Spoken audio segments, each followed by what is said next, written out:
How to stop seeing suggested posts on Instagram. Hey guys, welcome back. In today's video, I will show you two ways on how to turn off suggested posts in Instagram.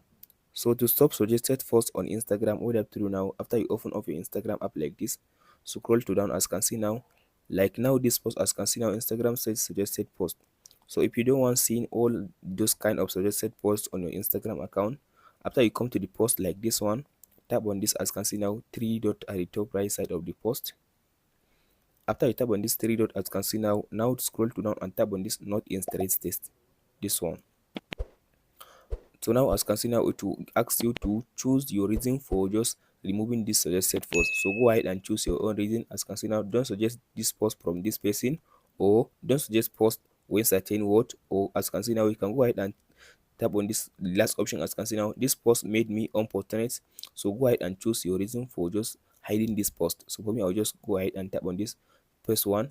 Don't suggest post from this person. So now Instagram will stop suggesting post from all this person that you hide on your Instagram account. This is the first method.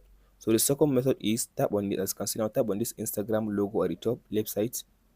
So now tap on this following button. So now by tapping on this following button, now Instagram will only gives you the content from the people that you are following on Instagram. As you can see now, all these are videos that are from the people that I'm following on my Instagram account. As you can see, it says following. So as you can see now here, it says following. So all the videos now, they will be from the people that I'm following on my Instagram account. That's it guys on how to stop or how to turn off suggested posts on Instagram. Hope this video helps you. Don't forget to like, subscribe and share.